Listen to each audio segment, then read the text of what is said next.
오늘 말씀의 제목을 하나님의 기쁨으로 함께 기뻐하라, Rejoice with God, 이 말씀의 제목을 건져냈습니다. 하나님의 기쁨으로 함께 기뻐한다는 게 뭘까? 오늘 누가복음 15장 1절부터 7절의 말씀이 바로 그 말씀이기도 합니다. 달리 말하면 오늘 우리가 예수님께서 말씀하신 그 하늘의 기쁨을 우리가 함께 알고 함께 기뻐하는 우리가 되기를 주님의 이름으로 당부합니다. 오늘 하는 찬양가 주의 지팡이와 막대기가, 제가 지난 금요일날 리허설하는 데 가서 들었어요. 근데 그게 마음이 떠나질 않는 거예요. 주의 지팡이와 막대기가, 주의 지팡이와 막대기가 나를 안위하시나이다, 나를 안위하시나이다.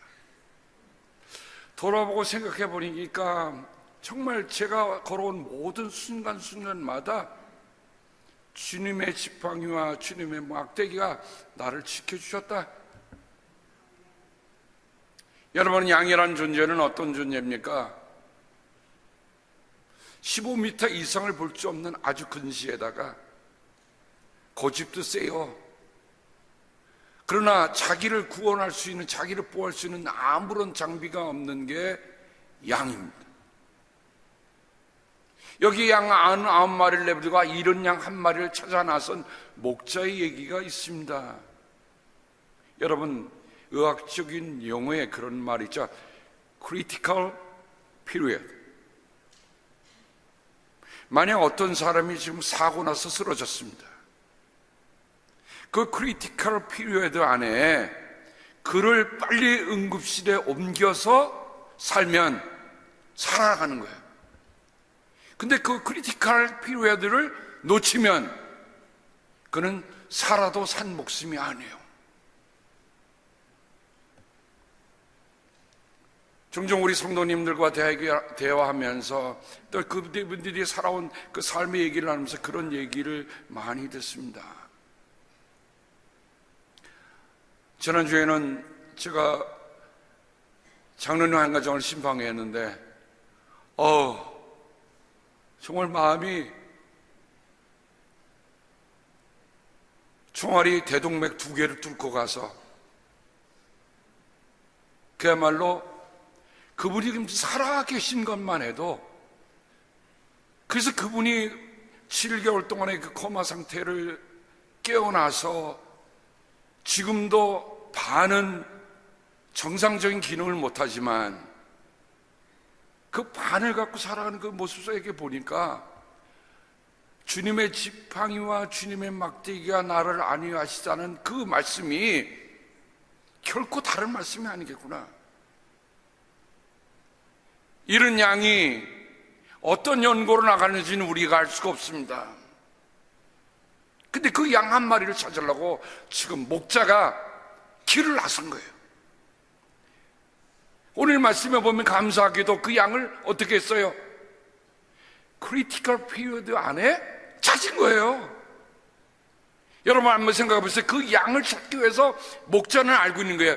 이 위험한 시간에 만약에 놓치면 사나운 짐승의 밥이 되든지 아니면 어디 햇볕을 쬐서 열사병으로 죽든지, 다른 말로 하면 양을 찾아 나섰다고 하는 거, 그냥 양 한 마리 찾아 나선 게 아니라 그 양에게는 뭐가 걸려 있다는 얘기입니까? 생과 사가 걸려 있다는 겁니다. 양은 자기가 죽는지 사는지 알아요, 몰라요? 몰라요. 누가 압니까? 목자가 하는 거예요. 그래서 목자가 불이 나게 그 양은 99마리를 내버려두고 그 한 마리 잃은 양을 찾아 나선 겁니다.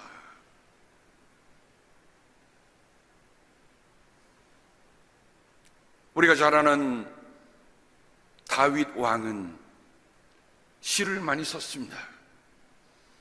그 시편 가운데 오늘 우리 하늘 찬양자가 불른 시편 23편, 거기엔 이렇게 시작합니다. 주님은 나의 목자시다.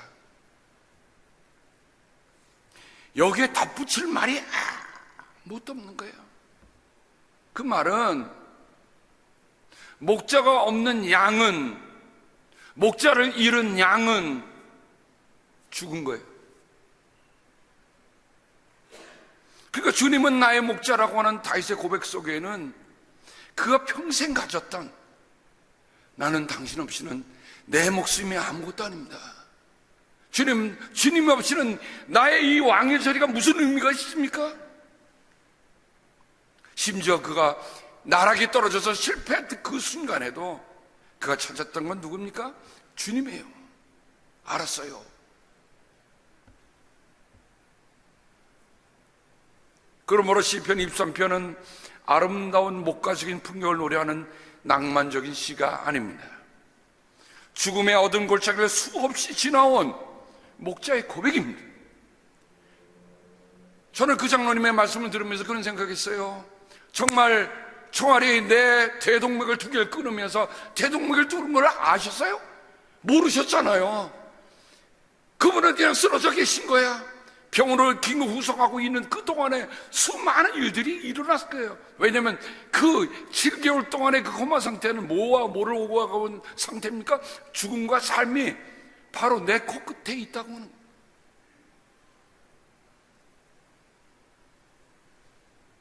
죽음의 어두운 골짜기는 한 번 지나가는 걸로 끝나는 게 아니더라고요. 어쩌면 다윗이 수많은 전투에서 그가 목숨이 경각에 달려있을지라도 그것을 넘어섰던 일들을, 그래서 그는 고백하기를 죽음의 어두운 골짜기를 지날지라도 내가 해를 두려워할지 않은 것은 주께서 나와 함께 하십니다. 그런 고백하는 거예요. 어디에 적군이 숨어들지, 어디서 활이 날라올지, 어디서 칼이 들어올지 아무도 모르잖아요. 내가 먹는 밥에 누가 독에 걸릴지 누가 알겠어요. 심지어는 찬양을 불러서 미쳐가는 사울 왕을 옆에서 노래를 부르는데 갑자기 사울이 창을 들어서 찌르는데 순간적으로 모면에서 그 창이 벽에 뚫고 말잖아요. 한번 우리가 생각해 봅시다. 우리가 살아가는 삶에마다 이런 죽음의 그늘 골짜기를 얼마나 우리도 많이 헤치고 지나왔는지요. 그런데 우리가 여전히 있단 말이죠. 내 능력 때문에 그렇게 살아왔던가요? 내가 재주가 많아서, 내가 가진 것이 많아서, 내가 건강해서 오늘 여기까지 왔던가요? 아니더라고요. 다윗은 아버지의 양을 지키는 목동에서 목자로, 하나님의 양을 지키는 나의 목자로 목숨 바쳐 살아온 흔적과 내음이 깊이 담아있는 시가 바로 시편 23편이더라.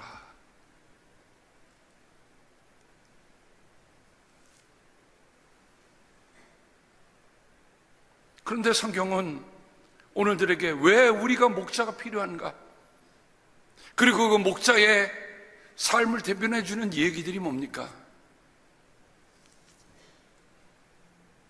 하나님께로부터 떠나라 해서 길을 떠났던 아브라함이 부인이 먼저 세상을 떠납니다. 부인이 120세에 떠나자 아브라함이 이렇게 얘기합니다. 나는 여러분 가운데서 나그네로 떠돌이로 살고 있습니다.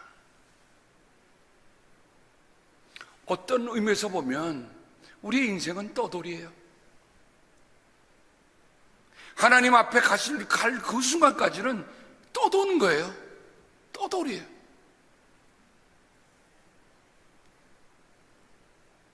떠돌이 얘기하니까 생각나는 게 뭡니까? 떠돌이란 말이 뭡니까? 아브라함이 그 본토를 떠나서 올 때 그는 뭐를 데리고 왔죠? 양을 데리고 온 거예요. 그러니까 그들은 베두인, 양을 치는 목자로서 끊임없이 그 떠돌이 삶을 살 수밖에 없었습니다.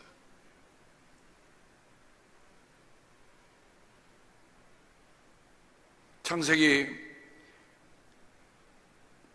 저물어갈 무렵에 아브라함, 이삭, 야곱, 그리고 마지막 4대의 족장이었던 요셉의 얘기가 나옵니다. 자기를 배신했던 형들, 자기를 죽음의 구렁텅이에 넣었던 형들, 그러나 아버지가 살아계신다는 얘기를 듣고 아버지를 모시고 옵니다. 그때 요삼은 형들에게 얘기합니다. 바로가 형들을 부르실 텐데 생업이 뭐냐고 물으면 목자라고 하십시오. 그것은 이집트 사람은 목자라고 하면 생각할 것도 없이 꺼리기 때문에 가까이 하지 않습니다. 그 말은 뭡니까? 목자는 결코 환영받는 직업이 아니었어요. 예수님 때도 그랬어요. 그래서 신명기 26장에 보면 그들이 하나님 앞에 고백하라고 할 때 이렇게 고백하라고 합니다. 저는 이 말씀을 대하면서 문득 이런 생각이 있어요. 과거를 잊은 민족에게는 내일이 없는 거예요. 과거를 잃어버린 민족에게는 내일이 없는 거예요. 과거에 지났던 모든 역사를 자기 마음대로 뜯어고치는 이런 형편없는 일들이 일어나고 있다는 것은요, 이건 뭐가 같으냐면 과거를 잃어버린 민족에게는 내일이 없다는 것을 반증해 주는 겁니다. 신명기 26장에 보면 그들이 핵곡식을 하면서, 달리 말하면 추석 때 드리는 신앙 고백입니다. 저는 암만 한국에 나온 뉴스를 보고 신문을 봐도 이런 신앙 고백했다는 거 한마디도 없어.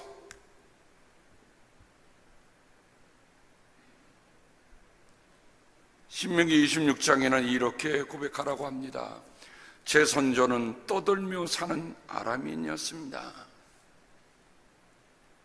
그는 얼마 안 되는 사람을 거느리고 이집트로 내려가서 거기에 몸붙여 살았습니다. 우리 선조는 재상이었습니다, 뭐였습니다, 이렇게 얘기하는 게 아니에요. 뭐라고 얘기해요? 떠들이었습니다. 목자들이었습니다.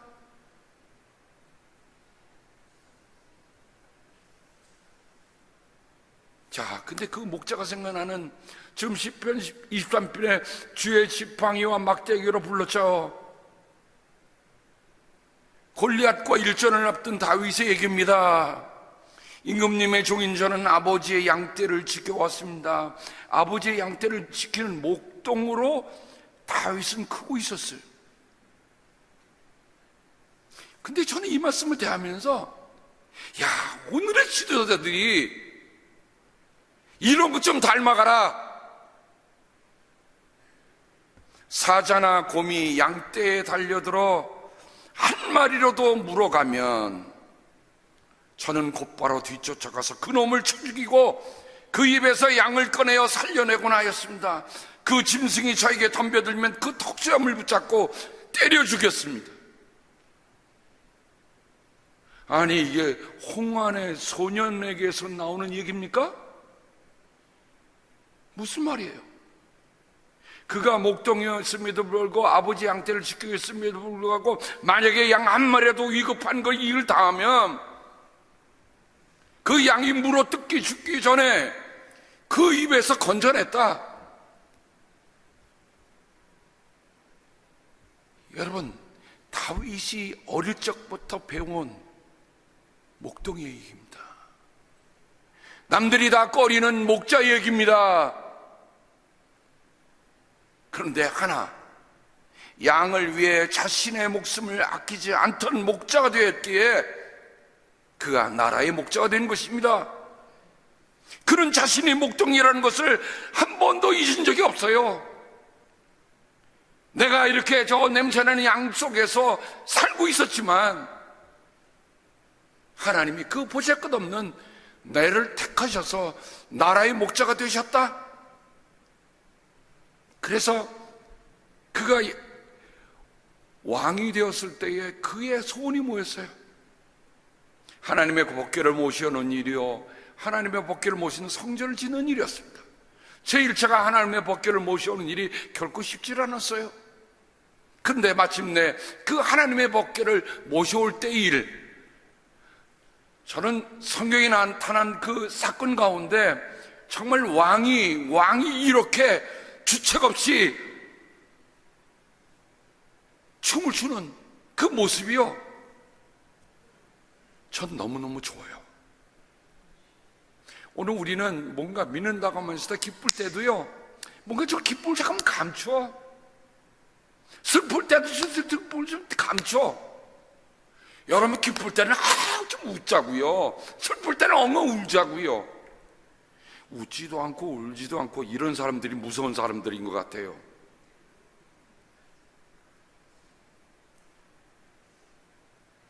제가 좀 주책이 심합니다. 어느 때는 말씀 읽다가 찬송 부르다가 마음에 탁 걸리면 못 부르고 울어. 내가 울고 싶어 우는 거예요? 근데 말이 많네요. 하나님이 그걸 탁 건드려 놓으시면 그냥 눈물이 줄줄줄줄 나.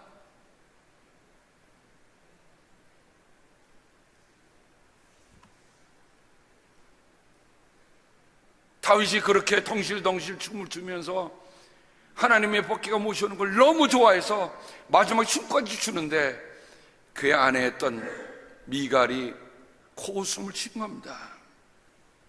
아니, 어떻게 아래 것들 앞에서 그렇게 왕이 치신머리 없게 하는 겁니까? 왕의 채통을 지키셔야죠.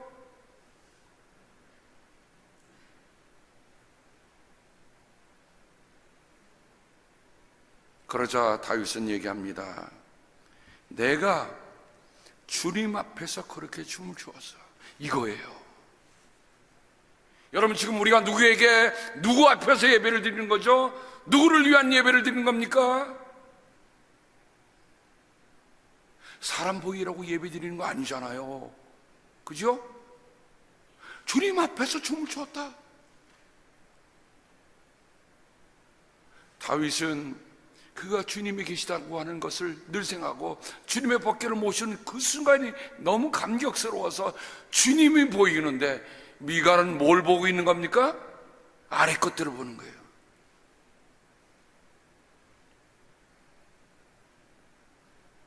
여러분, 여기에서 우리는 신앙의 진실과 허위를 구별해 볼 수 있어요.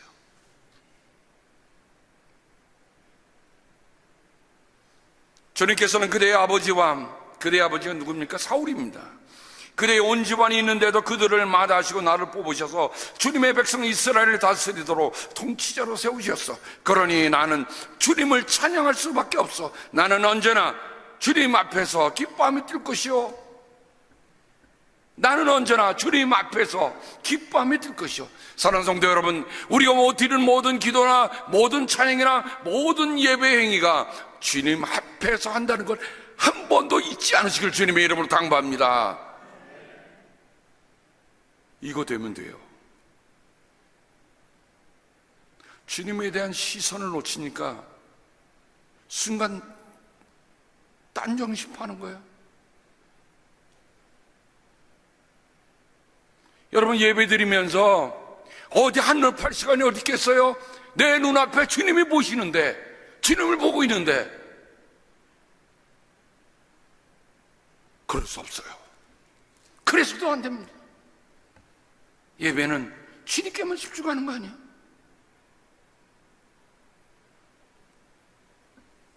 다윗은 계속 얘기합니다. 내가 스스로를 봐도 천한 사람처럼 보이지만 그래요, 제가 다윗이 한 번도 평생 잊어먹지 않은 게 내가 목동 출신이었다, 내가 목자였다,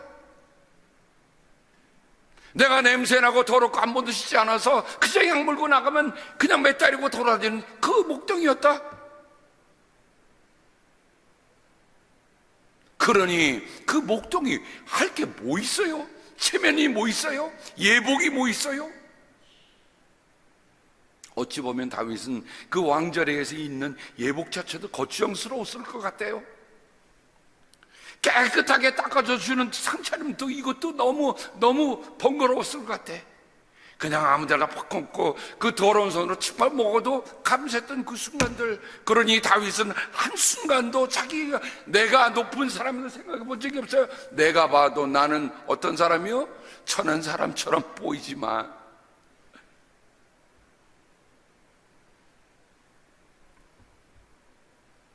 이게 정직한 자기를 보는 눈이에요. 아, 내가 왕이 될 만한 지력이 있어, 내가 여기 있다. 다윗이 그렇게 얘기하잖아요. 나는 그래 천한 사람이요, 내가 봐도 내가 천한 사람이요. 그런데 주님을 찬양하는 일 때문이라면, 주님을 찬양하는 일 때문에 입으로 더 낮아지고 싶소.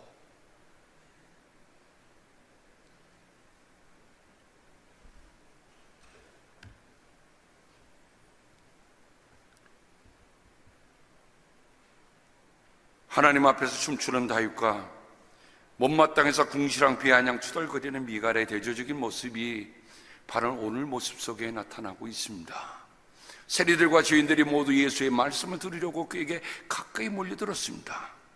그 세리와 죄인들은 어떤 사람들인가? 유대인의 공동체에서 따돌림을 당하는 이들이었어요. 왕따 당하는 사람들이었습니다. 다윗과 미갈이 다르듯 세리와 죄인들과 바리새파 사람들과 율법 박자리 다르다는 것입니다.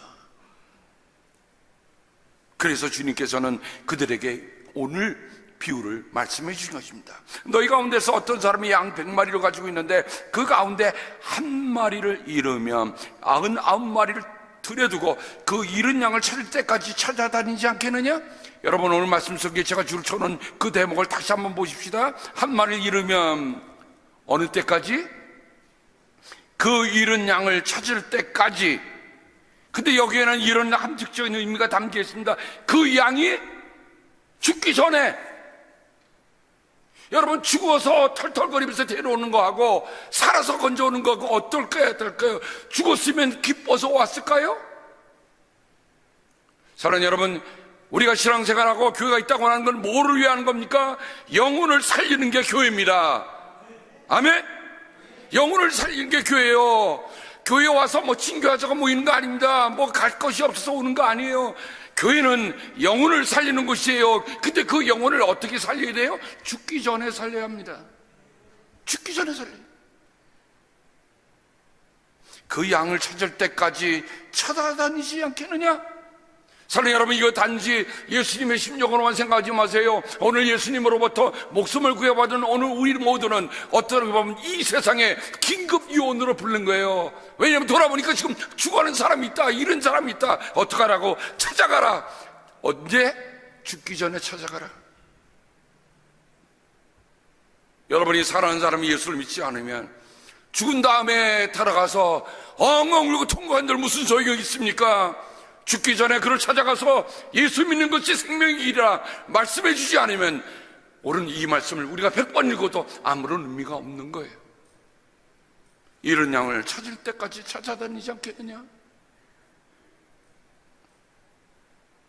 오늘 말씀까지 읽지 않았지만 8절에 보면 어떤 여자에게 드라크마 연립이 있었는데 그가 한가운데 하나를 잃어버리면 어떻게 합니까? 등불을 켜고 온 집안을 쓸면, 자, 우리 함께 읽읍시다. 시작. 그것을 찾을 때까지 샅샅이 뒤지지 않겠느냐?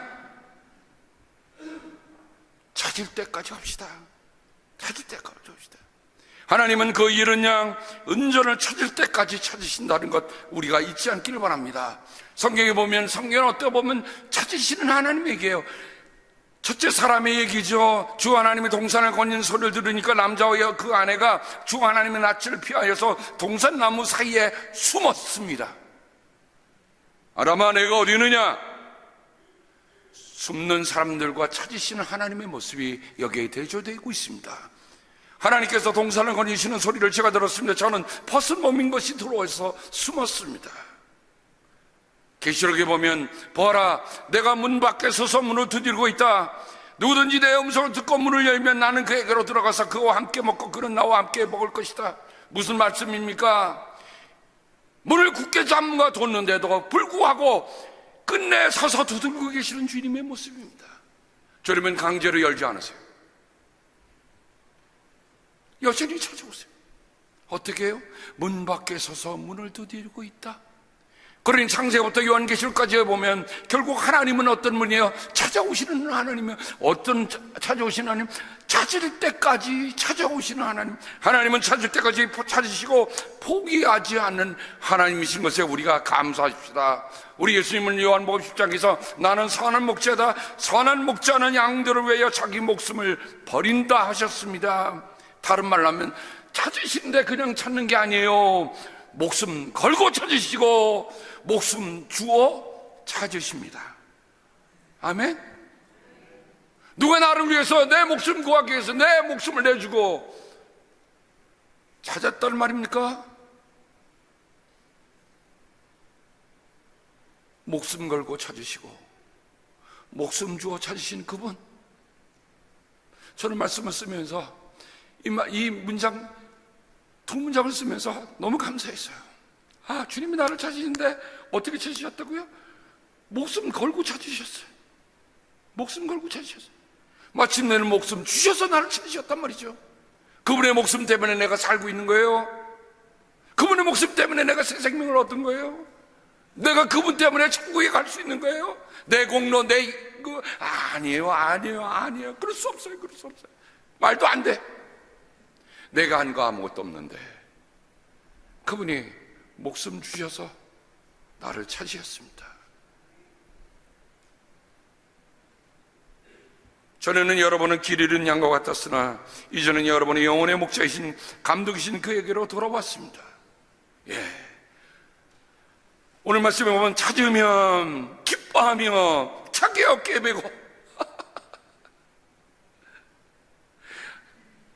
그런 모습이 눈에 돼. 아, 네가 얼마나 힘들었냐, 네가 얼마나 고달팠느냐, 많이 두려웠지, 많이 힘들었지. 그 양의 모습을 보면서 끌고 가는 게 아니에요. 자기 어깨에 탁 메요. 그 모습에 보면 그 양이 얼마나 정말 그 안에서 상처받고 기죽고 이제 죽기가 바로 일보 직전이었던 것 같아. 아, 네가 여기 있었구나.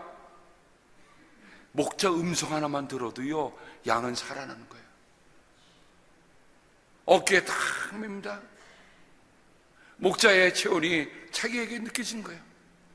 그때까지 두려워서 떨 떨었던 이 심장이 다시 제대로 뛰기 시작한 거예요. 목자는 그 양의 심장 뛰는 소리를 들으면서 집으로 돌아옵니다. 어떤 마음이었을까요? 그래, 내가 찾았어. 그래서 벗과 이웃 사람들을 불러 모으고 나와 함께 기뻐해 주십시오. 나와 함께 기뻐해 주십시오. 슈카이로 잃었던 내 양을 찾았습니다 하고 말할 것이다. 여러분, 함께 기뻐해 달라는 말은 사도 바울도 썼어요. 빌립보서 2장에 보면, 제가 이 말씀을 다시 한번 읽습니다. 생명의 말씀을 굳게 잡으십시오. 그리하면 내가 다름질한 것과 수고한 것이 헛되지 아니하여서 그리스도의 날에 내가 자랑할 수 있을 것입니다.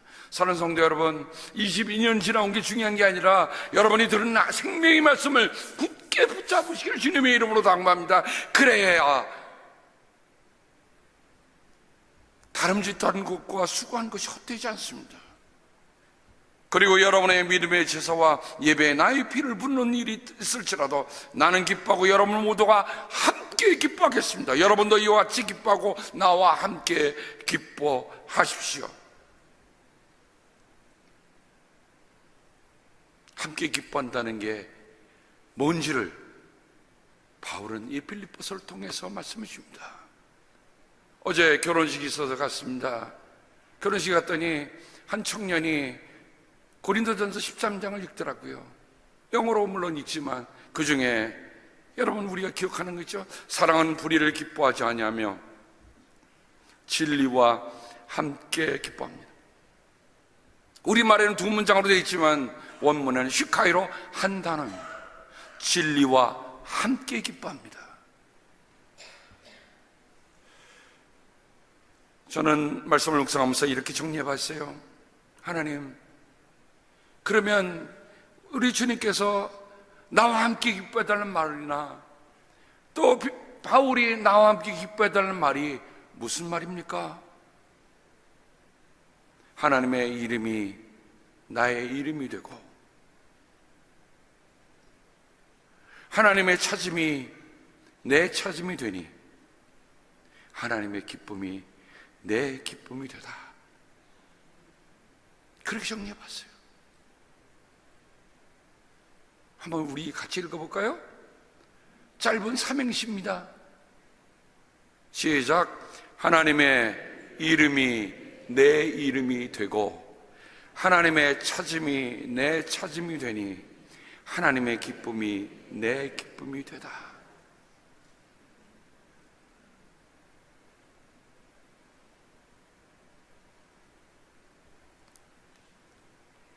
누가복음 15장에 보면 새 로스트 앤 파운드의 비유가 있는데 거기에 공통은 잃었다, 찾았다 하는 말인데 그 말에는 하나라는 말과 기쁨이라는 말이 아람어로 이런 랭귀지 플레이가 있습니다. 랭귀지 플레이가 있어요. 다른 말로 하면 하나라는 말과 기쁨이라는 말을 하나 묶어주고 있는 거예요. 일맥상통하게. 다른 말로 하면 일은 하나를 깊이 볼 줄 아는 사람이 찾은 기쁨도 알 수 있다는 거예요. 일은 하나를 소중히 여기지 못하고 그걸 볼 줄 모르는데 어떻게 찾은 기쁨이 있겠습니까? 저는 우리 온 성도들과 함께 이제 23년째로 가는 새로운 여정을 시작했습니다. 우리 모두가 다 정말 주님의 이름이 내 이름이 되고, 그렇죠? 주님의 찾음이 내 찾음이 되고, 주님의 기쁨이 내 기쁨이 되는 그날까지 우리가 함께 달려갈 수 있기를 주님의 이름으로 당부합니다. 스바냐서 3장 17절 주 너희 하나님이 너와 함께 계신다. 구원을 베푸실 전능하신 하나님이시다. 너를 보고서 기뻐하시고 반기시고 너를 사랑으로 새롭게 해주시고 너를 보고서 노래하며 기뻐할 것이다. 저는 이 말씀이 저희 집 벽에 붙어 있습니다. 그 말씀 올 때마다 저는 너무 기쁜 거예요. 왜냐하면 하나님 나를 보고 기뻐하신다. 아멘. 내가 전에는 잃어버리는 자였잖아요. 주님께서 나를 찾으셔서 내가 이제 하나님의 기쁨이 뭔 줄 알아. 이제 새로 오는 한 해 동안에 정말 이 기쁨이 하나님과 하나님 기쁨이 우리 모두의 기쁨이 되기를 주님의 이름으로 축복합니다. 하나님 아버지 감사합니다. 말씀 읽으면서 그렇구나. 목자가 되신 주님이 그 목숨을 걸고 나를 찾아오셔서 내 목숨 살려주시고 나를 정말 귀한 꼴로 먹여주셔서 내가 오늘 이렇게 살아있구나 하는 마음이 듭니다. 주님, 저도 전에는 잃어버린 양이었습니다. 아니, 제 갈 길로 가더 내가 길을 잃어버렸습니다. 그런데 주님 찾아오셔서 나를 살려주시고 오늘까지 있게 하신 그 은혜를 감사합니다. 결코 잊지 않겠습니다. 그리고 주님의 기쁨이 내 기쁨이 되도록 끝까지 하나님께서 내게 생명을 허락하시는 동안에 그렇게 살기를 소원하오니 도와주시옵소서. 주님 기도합니다. 우리 교회는 하나님의 기쁨이 내 기쁨이 되는 교회가 되게 하시고 한 영혼을 살리는 생명의 교회가 되게 축복하여 주시옵소서. 예수님의 이름으로 감사하며 기도합니다. 아멘.